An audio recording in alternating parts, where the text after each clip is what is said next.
السلام علیکم ناظرین، آپ دیکھ رہے ہیں نیوز ٹاک، میں ہوں یشمین جمال۔ امریکہ کی جانب سے ایران پر تیسرے روز بھی حملوں کا سلسلہ جاری رہا۔ گزشتہ رات امریکہ نے ایران کے خلاف 5 گھنٹوں پر محیط طویل آپریشن کیا، جس میں چابہار، ابو موسیٰ، بندر عباس اور دیگر ساحلی مقامات پر ایرانی فوجی تنصیبات کو نشانہ بنایا گیا۔ امریکی سینٹرل کمانڈ کا کہنا ہے کہ یہ حملے تب تک جاری رہیں گے جب تک ایران کی ابنائے ہرمز میں کمرشل ویسلز کو نشانہ بنانے کی صلاحیت ختم نہیں ہو جاتی۔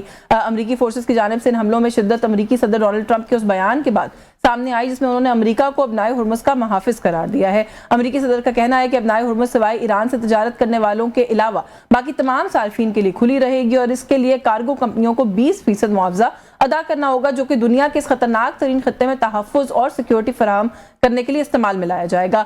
اس کے علاوہ امریکی صدر کی جانب سے ایران کے خلاف وینزویلا طرز کے آپریشن کا بھی اندیا سامنے آیا۔ آپ کو یاد ہوگا کہ کیسے امریکہ نے وینزویلا کے منتخب صدر کو ایک آپریشن کے ذریعے ان کے ملک سے اغوا کر کے وینزویلا کے تیل کے ذخائر پر قبضہ کر لیا تھا۔ اب صدر ٹرمپ کا ایرانی معدنیات کے حوالے سے بھی ایسا بیان سامنے آیا ہے جس میں ان کا کہنا ہے کہ ایران میں موجود تیل، سونا، گیس اور دیگر معدنیات امریکہ کی ہیں۔ یعنی ڈونلڈ ٹرمپ کی نظریں ابنائے ہرمز سے گزرنے والے جہازوں سے جو ہے وہ پیسہ بٹورنے پر صرف نہیں ہے، بلکہ ایران کے تیل و گیس کے ذخائر پر بھی اب جو ہے وہ مرکوز ہے۔ ایسا محسوس ہوتا ہے کہ امریکہ کا اس جنگ کا مقصد تیل و گیس کے ذخائر سے مالا مال خطے کو لوٹنے کا ہے، کیونکہ امریکی صدر ڈونلڈ ٹرمپ نے گلف ممالک سے بھی معاوضے کا مطالبہ کر دیا ہے۔ ڈونلڈ ٹرمپ کا کہنا ہے کہ ہم دنیا کے امیر ترین خطے کی حفاظت کر رہے ہیں، جس کے لیے امریکہ کو معاوضہ ملنا چاہیے۔ صحافیوں سے گفتگو کرتے ہوئے ان کا کہنا تھا کہ ہمیں تیل کی ضرورت نہیں ہے، کیونکہ وینزویلا کے ذخائر ملا کر امریکہ کے پاس دنیا کے 50% تیل کے ذخائر موجود ہے، لیکن ہم یہ اپنے اتحادی ممالک کی حفاظت کے لیے کر رہے ہیں۔ امریکی صدر کا بیان ایک طرف لیکن در حقیقت امریکہ کے ایران پر حملے سے قبل نہ ابنائے ہرمز سے